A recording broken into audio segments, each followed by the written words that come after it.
നമസ്കാരം. തൃശൂർ പാർലമെന്റ് മണ്ഡലത്തിൽ 16% മുസ്ലിം വോട്ട് ബാങ്കുള്ളത്. കഴിഞ്ഞ വട്ടം നിലവിലെ MP ആയിട്ടുള്ള TN പ്രതാപനാണ് ഈ ഭൂരിപക്ഷം വോട്ടുകളും നേടിയെടുത്തത്. അതിന്റെ ഭാഗമായിട്ട് വലിയ ഒരു ഭൂരിപക്ഷത്തിലാണ് അദ്ദേഹത്തിന് വിജയിക്കാൻ സാധിച്ചത്.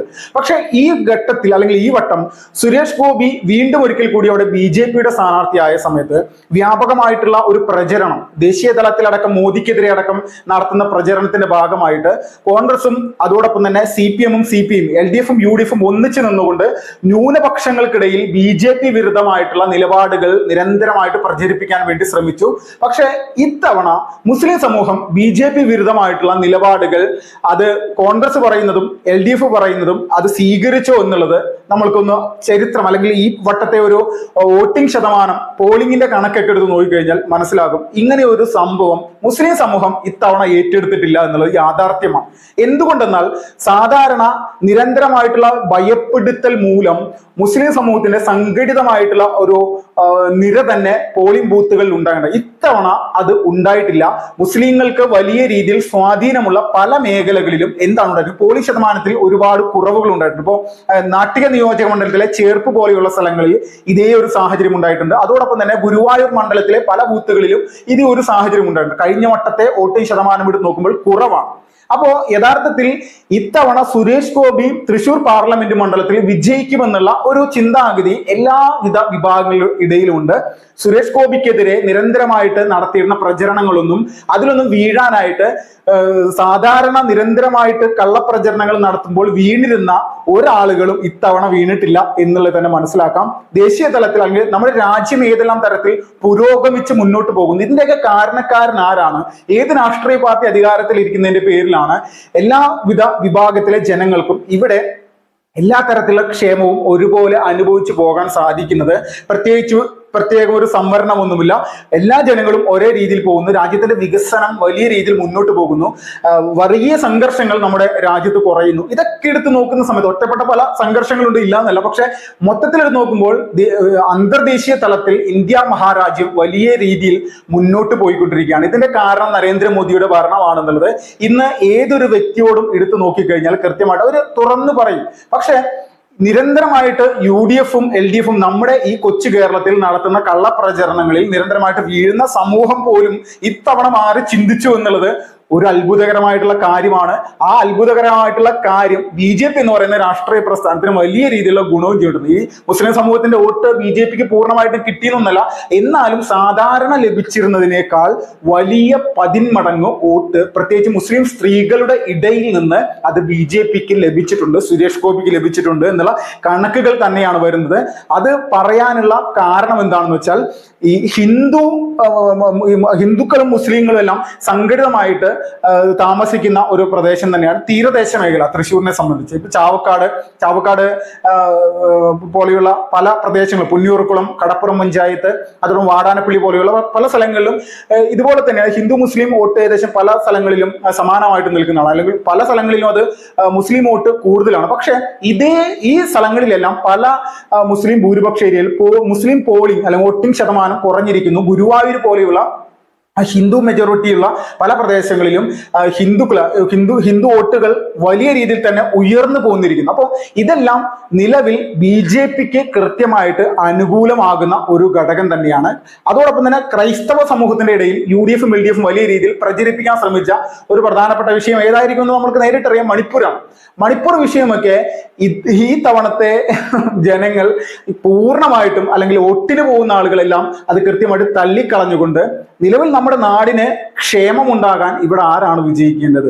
അത് രാഷ്ട്രീയമാണോ വ്യക്തിയാണോ നമ്മൾ നോക്കേണ്ടത് എന്നുള്ള ഒരു കാഴ്ചപ്പാട് വരുമ്പോൾ രാഷ്ട്രീയ ചിന്താഗതിയുള്ള ആളുകൾ തങ്ങളുടെ രാഷ്ട്രീയ പാർട്ടിക്കും വ്യക്തിപരമായിട്ട് ഒരു വ്യക്തി നമ്മുടെ സമൂഹത്തിന് ഗുണം ഉണ്ടാക്കുന്ന ആളാണ് വിജയിക്കുക എന്നുള്ള ഒരു അല്ലെങ്കിൽ വിജയിക്കേണ്ടത് എന്നുള്ള കാഴ്ചപ്പാടുള്ള ആളുകൾ കൃത്യമായിട്ട് സുരേഷ് ഗോപിക്ക് വോട്ട് ചെയ്തിട്ടുള്ളത് തർക്കമില്ല. അപ്പോൾ ഇങ്ങനെ ഒരു സംവിധാനം നമ്മുടെ നാട്ടിൽ ഇപ്പോൾ വന്നുകൊണ്ടിരിക്കുകയാണ്. നിരന്തരമായിട്ട് നമ്മുടെ നാട്ടിൽ നടത്തിക്കൊണ്ടിരുന്ന കള്ള കള്ളപ്രചരണങ്ങൾക്കൊക്കെ അന്ത്യമായിരിക്കുന്നു എന്ന് തന്നെ വേണം കരുതാൻ. അതുപോലെ ഒരു സാഹചര്യത്തിലേക്ക് നമ്മുടെ കേരളം ഇപ്പോൾ മുന്നോട്ട് പോയിക്കൊണ്ടിരിക്കുന്നത് ഒരു അത്ഭുതകരമായിട്ടുള്ള ഒരു പ്രതിഭാസം തന്നെയായിട്ട് വേണം കാണാൻ. അപ്പൊ 2024 രാജ്യത്ത് അല്ലെങ്കിൽ ഇവിടെ നടന്നുകൊണ്ടിരിക്കുന്ന ഈ ഒരു തെരഞ്ഞെടുപ്പിൽ വലിയ മാറ്റങ്ങളാണ് ഉണ്ടായിക്കൊണ്ടിരിക്കുന്നത്. കേരളത്തിൽ മുഴുവൻ 20 പാർലമെന്റ് മണ്ഡലത്തിലും BJP അതിശക്തമായിട്ടുള്ള രീതിയിലേക്കുള്ള സാന്നിധ്യമായിട്ട് മാറുന്നു. അത് വരാനിരിക്കുന്ന നിയമസഭാ തെരഞ്ഞെടുപ്പിൽ അടക്കം വലിയ രീതിയിൽ ബാധിക്കും. ഇപ്പോൾ ആദ്യം ഒരു തിരുവനന്തപുരം പാർലമെന്റ് മണ്ഡലം മാത്രമാണ് BJP വലിയ രീതിയിൽ ശ്രദ്ധ കേന്ദ്രീകരിച്ചിരുന്നെങ്കിൽ അത് പിന്നീട് അത് പത്തനംതിട്ടയായി, ആലപ്പുഴയായി, തൃശ്ശൂരായി, പാലക്കാടായി, കാസർഗോഡായി, അങ്ങനെ പല പല മണ്ഡലങ്ങളിലേക്കും ഇത് പടർന്ന് പന്തലിച്ചിരിക്കുന്നു. എല്ലാ മണ്ഡലങ്ങളിലും BJPയുടെ പിടിക്കുന്ന വോട്ട് ഒരു തലവേദനയായിട്ട് വിജയം ലക്ഷ്യം വെച്ച് പോകുന്ന UDF-നും LDF-നും അത് വലിയ രീതിയിൽ ബാധിച്ചിരിക്കുന്നതെന്ന് തന്നെ വേണം പറയാം. അപ്പോൾ തൃശ്ശൂർ പാർലമെന്റ് മണ്ഡലത്തിൽ ഉണ്ടായിരിക്കുന്ന ഒരു പ്രധാനപ്പെട്ട സംഭവം എന്താണെന്ന് നോക്കിക്കഴിഞ്ഞാൽ, നിലവിലെ സാഹചര്യത്തിൽ അവിടെ UDF-ന്റെയും LDF-ന്റെയും സ്ഥാനാർത്ഥികൾ ഞങ്ങൾ വിജയിക്കും എന്നുള്ളൊരു ആത്മവിശ്വാസം തിരഞ്ഞെടുപ്പിന് ശേഷം അങ്ങനെ പറയുന്നില്ല. വിജയിക്കുമെന്ന് പറയുന്നതിന് തൊട്ട് മുന്നോടിയായിട്ട് അവർ പറയുന്ന ഒരു പ്രധാനപ്പെട്ട കാരണം എന്താണ്? തങ്ങളുടെ വോട്ട് അല്ലെങ്കിൽ തങ്ങളെ തോൽപ്പിക്കാൻ വേണ്ടി അല്ലെങ്കിൽ BJPയെ ജയിപ്പിക്കാൻ വേണ്ടി CPM ഒരു വോട്ട് മറിക്കുന്നു എന്നുള്ള രീതിയിലേക്കുള്ള പ്രചരണം മുരളീധരൻ നിരന്തരമായിട്ട് നടത്തുന്നു. അപ്പോൾ CPM സ്വാഭാവികമായിട്ട് BJPക്ക് വോട്ട് മറിച്ചിട്ടുണ്ടെങ്കിൽ ഒരു സംശയം വേണ്ട, അവിടെ സുരേഷ് ഗോപി തന്നെ ജയിച്ചിരിക്കുന്നു. എന്നിട്ടും പറയുന്നു ഞങ്ങളുടെ 25,000-ഓളം വോട്ടുകൾക്ക് ജയിക്കുമെന്ന് മുരളീധരൻ പറയുമ്പോൾ അതിന്റെ അടിസ്ഥാനം എന്താണെന്ന് നമ്മൾക്ക് ഇപ്പോഴും മനസ്സിലാകുന്നില്ല. അപ്പോൾ ഒരു കാര്യം വ്യക്തമാണ്, തൃശ്ശൂർ ഇത്തവണ താമര വിരിഞ്ഞു, അല്ലെങ്കിൽ അത് വോട്ടെണ്ണുന്നതിന് മുന്നേ തന്നെ നമ്മളെല്ലാവരും മനസ്സിലാക്കി വെക്കുക. ഇതിൽ വലിയ ടെൻഷൻ ഒന്നും അടിക്കേണ്ട ആവശ്യമൊന്നുമില്ല. ചരിത്രത്തിൽ ആദ്യമായിട്ട് തൃശ്ശൂരിൽ BJP വിജയിക്കാൻ പോകും. അപ്പോ കരുവന്നൂർ അടക്കമുള്ള വിഷയങ്ങളാണെങ്കിലും പല കാര്യങ്ങൾ ജനങ്ങളെ സംബന്ധിച്ച് അടിസ്ഥാനപരമായിട്ടുള്ള പ്രശ്നങ്ങൾ, പ്രതിസന്ധികൾ എന്താണെന്നുള്ളത് ജനങ്ങൾ ഇത്തവണ ഇലക്ഷന് മുന്നോടി ആയിട്ട് തന്നെ മനസ്സിലാക്കി വെച്ചിട്ടുണ്ട്. അതിന്റെ പ്രധാന കാരണം UDF LDF ആണ്. മുസ്ലിം സമൂഹത്തിന്റെ ഇടയിലൊക്കെ ഉണ്ടാക്കാൻ ശ്രമിച്ചിട്ടുള്ള തെറ്റിദ്ധാരണകൾ അത് പൂർണ്ണമായിട്ടും അതിനെ നിഷ്പ്രയാസം തന്നെ ഒരു സമൂഹം തങ്ങളുടെ ചിന്താശേഷി കൊണ്ട് മാറ്റിയെടുത്തിരിക്കുന്നു എന്ന് തന്നെ വേണം പറയാൻ.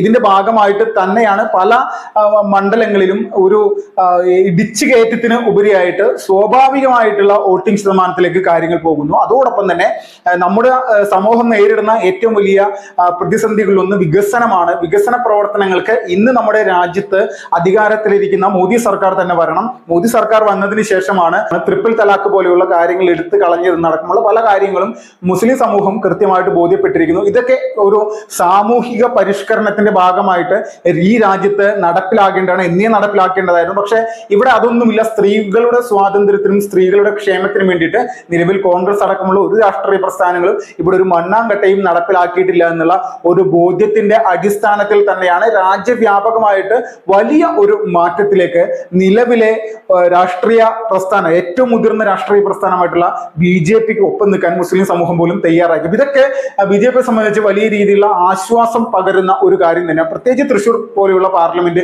മണ്ഡലങ്ങളിൽ, അതോടൊപ്പം തന്നെ തിരുവനന്തപുരത്താണെങ്കിലും തിരുവനന്തപുരം കോസ്റ്റൽ മേഖലയിലും ഇത്തവണ വലിയ പ്രതീക്ഷകളാണ് രാജീവ് ചന്ദ്രശേഖർ വെച്ചിരിക്കുന്നത്. അദ്ദേഹം മുന്നോട്ട് വെച്ചിരിക്കുന്ന വികസന കാഴ്ചപ്പാടുകൾ, തീരദേശ മേഖലയിലെ ജനങ്ങൾ അനുഭവിക്കുന്ന പ്രതിസന്ധികൾ ഓരോന്നോരോന്നായിട്ട് അദ്ദേഹം അവിടുത്തെ ജനങ്ങളെ മുന്നിലേക്ക് അവതരിപ്പിച്ചു പ്രത്യേകമായിട്ട്. അപ്പോൾ ഇതൊക്കെ കണ്ട് മനസ്സിലാക്കുന്ന ആളുകൾക്കറിയാം ഇവിടെ ആര് ജയിച്ചാലാണ് ഇവിടെ ഗുണം. ശശി തരൂരാണോ അതോടൊപ്പം നമ്മുടെ രാജീവ് ചന്ദ്രശേഖരാണോ, ആര് ജയിക്കണം എന്നുള്ളത് ജനങ്ങൾ കൃത്യമായിട്ട് തീരുമാനിച്ചു ഉറപ്പിച്ചിട്ടാണ് ബൂത്തിലേക്ക് പോയിരിക്കുന്നത്. തർക്കമില്ല. പണ്ടത്തെ കാലഘട്ടത്തിലാണ് ഈ പറയുന്ന രാഷ്ട്രീയം ഞങ്ങളുടെ ചിഹ്നം ഇതാണെങ്കിൽ ഈ ചിഹ്നത്തിന് മാത്രം വോട്ട് ചെയ്യുകയുള്ളൂ എന്നുള്ളൊരു കാഴ്ചപ്പാടുണ്ടായിരുന്നു. ഇന്നത്തെ യുവ തലമുറയും അതോടൊപ്പം തന്നെ സ്ത്രീ ജനങ്ങളും അവർക്ക് ക്ഷേമം ഉണ്ടാകുന്ന, രാജ്യത്തിന് ക്ഷേമം ഉണ്ടാകുന്ന ഏത് രാഷ്ട്രീയ പാർട്ടിയാണോ ആ രാഷ്ട്രീയ പാർട്ടിക്ക് ഒപ്പം നിൽക്കാനേ ഇവർ ആഗ്രഹിക്കുന്നുള്ളൂ എന്നുള്ളത് ഈ വട്ടത്തെ തിരഞ്ഞെടുപ്പിന്റെ റിസൾട്ട് ജൂൺ 4-ാം തീയതി വരുന്ന സമയത്ത് നമ്മൾക്ക് എല്ലാവർക്കും കൃത്യമായിട്ട് ബോധ്യപ്പെടുന്നതാണ്. ആ രീതിയിലേക്കാണ് കാര്യങ്ങൾ പോയിക്കൊണ്ടിരിക്കുന്നത്.